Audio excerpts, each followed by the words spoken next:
అమలు చేయలేక వాటన్నిటినీ పక్కన పెట్టి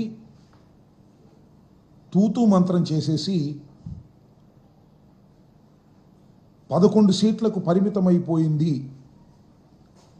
వైఎస్ఆర్ కాంగ్రెస్ పార్టీ, దీని పని అయిపోయింది అని మొన్నటిదాకా చెప్పినటువంటి వారు వైఎస్ జగన్మోహన్ రెడ్డి గారిని, వైఎస్ఆర్ కాంగ్రెస్ పార్టీని టార్గెట్గా చేసుకొని అద్భుతమైన అమోఘమైన కథలు అల్లి ప్రచారాలు చేస్తున్నారు. అడ్డగోలుగా కేసులు పెట్టి రిజిస్టర్ చేయించుతున్నారు. నిన్న మొన్న ప్రచారం జరిగింది. ఇబ్రహీంపట్నంలో ఒక సబ్ రిజిస్ట్రారు లేఖ రాశాడని, అదేదో చిన్న చిన్న ఛానల్స్లో వచ్చింది. అక్కడ ఇక్కడ ఏదో 0.5%, 5%, 2%, 1% ఉన్న బుడ్డ ఛానల్స్ ఉన్నాయి కొన్ని. వాటిలో విస్తృతంగా తిప్పారు. తిప్పి తరువాత మెయిన్ స్ట్రీమ్లో ఉన్నటువంటి తెలుగుదేశానికి సంబంధించినటువంటి పత్రిక ఈనాడు, దాంతోపాటు మరొక పత్రిక, ఈ పత్రికలు మళ్ళా దాన్ని తెర మీదకు తీసుకొచ్చి ఫస్ట్ పేజీలో వార్తలు రాశారు.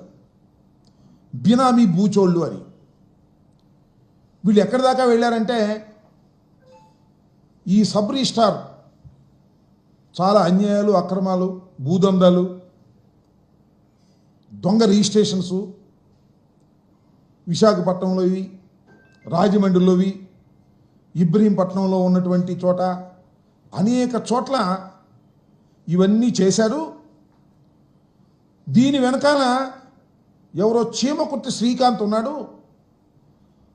ఆ చీమకుర్తి శ్రీకాంత్ జగన్మోహన్ రెడ్డి గారికి, జగన్మోహన్ రెడ్డి గారి సతీమణి అయినటువంటి భారతమ్మ గారికి బినామీ, వేల లక్షల కోట్ల రూపాయలు గోల్మాలైపోయింది అని ఒక కథనాన్ని మళ్ళా తెర మీదకు వండి వార్చేటటువంటి ప్రయత్నం చేస్తున్నారు.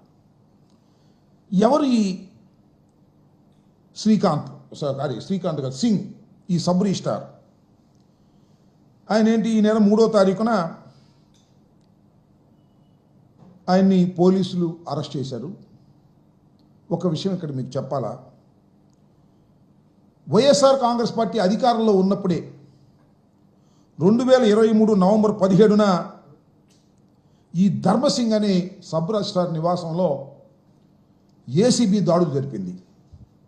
ఇతను ఆదాయానికి మించినటువంటి ఆస్తులు ఉన్నాయని, అవినీతి విచ్చలవిడిగా చేస్తున్నాడనేటువంటి ఆరోపణలు రావడంతో 2023 నవంబర్ 17వ తారీఖున, అంటే వైఎస్ఆర్ కాంగ్రెస్ పార్టీ అధికారంలో ఉన్నప్పుడు ఈయన మీద ఏసీబీ దాడులు చేసింది, ఇంటి మీద సోదాలు చేసింది, ఆయనకున్నటువంటి పలు ప్రాంతంలో ఉన్నటువంటి ఆస్తుల మీద దాడులు చేసింది. ఇంట్లో ఉన్నటువంటి ఈ సింగు గారు గోడ దూకి పారిపోయాడు. ఆ రోజున మొన్న దొరికాడు 3 రోజుల క్రితం. అప్పుడు దాకా దొరకల, పరారీలో ఉన్నాడు. ఎవరు ఈ సబ్ రిజిస్ట్రార్ సింగ్ అంటే, ఆయన పేరు పెద్ద సింగ్, దాని పేరేంటి, ఆయన బాలనాగ ధర్మసింగ్.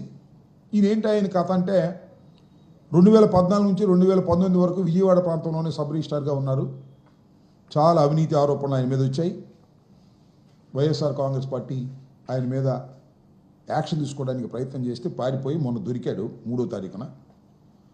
దొరికిన తర్వాత ఆయన కోర్టులో ప్రొడ్యూస్ చేశారు. ఆయన కోర్టులో ప్రొడ్యూస్ చేసిన తర్వాత ఆయన రిమాండ్కి పంపారు. రిమాండ్ నుంచి ఒక అద్భుతమైన లెటర్ రాశాడండి. ఎవరికి? చంద్రబాబు నాయుడు గారికి, వాళ్ళ అబ్బాయి లోకేష్ గారికి ఒక లెటర్ రాశాడు. ఏమని? ఇవన్నీ కూడా శ్రీకాంత్ చెప్తే నేను చేశాను, శ్రీకాంత్ దీనిలో బాధ్యుడు. ఎవరు ఈ శ్రీకాంత్ అంటే, మళ్ళా ఎల్లో మీడియా రాస్తూ ఉంది, శ్రీకాంత్ అనే వ్యక్తి జగన్మోహన్ రెడ్డి గారి సతీమణికి సన్నిహితుడు. అంటే చుట్టి మళ్ళా జగన్మోహన్ రెడ్డి గారి సతీమణికి చుట్టేటటువంటి ప్రయత్నం చేస్తున్నారు. ముందేమన్నారంటే, ఈ శ్రీకాంత్ అనే వ్యక్తి సజ్జల రామకృష్ణారెడ్డి గారి బినామీ అని ముందు ప్రచారం చేశారు. అరే అది చాలదులే, ఇంకొద్ది పెంచుదామని చెప్పేసి జగన్మోహన్ రెడ్డి గారి మీద, ఆయన సతీమణి మీద రాయడం కోసం మళ్ళా వండారు. నేనంట, అయ్యా వండేవాళ్ళు కాస్త జాగ్రత్తగా ఉండండి అయ్యా, కాస్త ఎడిటింగు స్క్రిప్టు కరెక్ట్గా రాసుకోండి. ముందే సజ్జల పేరు చెప్పడం, తర్వాత మళ్ళీ జగన్మోహన్ రెడ్డి గారి పేరు చెప్పడం, ముందే జగన్మోహన్ రెడ్డి గారి మీద పేరు చెప్పేటట్టుగా మీరు ఏర్పాటు చేసుకోవాలి. ఆయన ఒక లెటర్ రాశాడు జైల్లో నుండి. జైల్లోంచి లెటర్ ఎటు వచ్చిందో నాకు అర్థం కాల. Is in remand Khaidi, ACB కస్టడీలో ఉన్నాడు, యాంటీ కరప్షన్ బ్యూరో కస్టడీలో. ఒక అద్భుతమైన లెటర్ రాశాడు. ఆ లెటర్ అంతా కూడా జగన్మోహన్ రెడ్డి గారి మీద, ఆయన సతీమణి గారి మీద, లేకపోతే మన ఈ శ్రీకాంత్ చీమల మరి శ్రీకాంత్ మీద రాసేటటువంటి ప్రయత్నం చేసి దాన్ని గిరగిర దిప్పుతున్నారు మీడియాలో అంతా కూడా. దీనిలో నాకు భలే ఆశ్చర్యం వేసిందబ్బా. ఈనాడు రాశారు, చక్కగా మంచి రైటర్ని బట్టి రాసినటువంటి పాత్ర ఇలాగే. అది ఒకసారి చదివి వినిపిస్తాం మీకు. అదేమిటి అంటే, అతన్ని బెదిరించారంట. ఎవరిని? ఈ సబ్ రిజిస్ట్రార్ సింగ్ గారిని బెదిరించారంట. వైసీపీకి సంబంధించినటువంటి నాయకులు, ఈ శ్రీకాంత్ గారు కానీ మరొకరు కానీ ఏమని బెదిరించారో తెలుసా? Standard dialogue. ఇంతకుముందు చాలాసార్లు చాలా సందర్భాల్లో తెలుగుదేశం నాయకులు, లోకేష్ గారు, చంద్రబాబు నాయుడు గారు, తెలుగుదేశం ప్రముఖులు వాడినటువంటి డైలాగులు. కరోనా సమయంలో మాస్కులు అడిగిన డాక్టర్ సుధాకర్కు ఎలాంటి గతి పట్టిందో మీకు అదే గతి పడుతుందంటూ బెదిరించి ఆస్తులను రిజిస్ట్రేషన్ చేయించుకున్నారని సీఎం చంద్రబాబు గారికి రాసిన లేఖలో ఈ ఎల్బిఎల్డి సింగ్ పేర్కొన్నాడు. అయ్యా నిన్ను అరుణ్ సుధాకర్ని చంపేశామే, మాస్కులు అడిగితే ఆ రకంగా చంపేస్తాం, మర్యాదగా మొత్తం రిజిస్టర్ చేయమన్నామంట. మొత్తం రిజిస్టర్ చేశామంట. చూడండి కట్టుకోది ఎంత అద్భుతంగా ఉందో.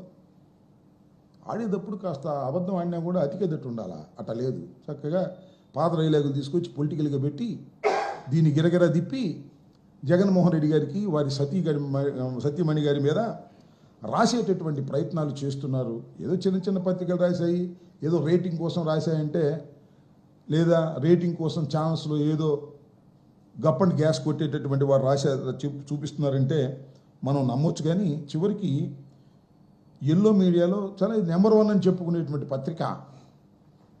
అఫ్కోర్స్ దీనిలో అన్ని కట్టుకథలకు ఈ మధ్యన మరీ తెగించేశారు, అడ్డగోలుగా రాసే కార్యక్రమాలు చేస్తున్నారు. ఈయన జగన్మోహన్ రెడ్డి గారిని వ్యక్తిత్వ హననం చేయడానికి, వారి సతీమణిని వ్యక్తిత్వ హననం చేయడానికి ఇలాంటి కార్యక్రమాలు చేయటం చాలా దురదృష్టకరమని ఈ సందర్భంగా నేను చెప్పదలుచుకున్నాను. ఇంకొక అంశం ఏంటంటే, ఈ మధ్య నేను చూసా ఒక పత్రిక, అది కూడా వారికి సంబంధించిన పత్రికే, దానిలో ఒక మాట రాశారు. నేనే అనుకుంటా దాన్ని ఏమంటారో, ఉలుకు పలుకునా, తొలి పలుకనా, మలి పలుక, ఏదో పలుకు, ఆ పలుకులు పెద్ద వ్యాసం రాశారు. దానిలో సారాంశం ఏంటో తెలుసా? ఒక కోణంలో, అయ్యా చంద్రబాబు నువ్వు ముసోడు అయిపోతున్నావు, మళ్ళీ నెక్స్ట్కి పనికొస్తావో పనికిరావో, మీ అబ్బాయి ఏమో బుస్సు, నీ నీళ్ళలో అతను పెరగలేకపోతున్నాడు, అతనికి శక్తి లేదు, ఇంకా ఉంటే పవన్ కళ్యాణ్ ఉన్నాడు, అతను శక్తిమంతుడు అవుతున్నాడు రోజు రోజుకి, ఆయనకేమో బీజేపీ అధికారం ఇచ్చేటట్టుగా ఉంది, మీ అబ్బాయి పెరగాలంటే పెరగలేడు బుస్సు, అతనికి సరుకు లేదు, పనికిరాడు, నీ నీళ్ళని అసలు పెరగలేకపోతున్నాడు, నువ్వు చేయాల్సింది ఒకటే, జగన్మోహన్ రెడ్డిని ఇరికించి పారేసేయి, లోపల దోసేయి, తప్పుడు కేసులు పెట్టేయి అని రాశారో రాంచుకున్నాడో నాకు తెలియదు. ఆ పద్ధతిగా ఉంది ఇది. ఏదో ఒక విధంగా జగన్మోహన్ రెడ్డి గారి మీద అవాకులు చవాకులు రాంచి జగన్మోహన్ రెడ్డి గారిని వ్యక్తిత్వ హననం చేయాలనేటువంటి ప్రయత్నం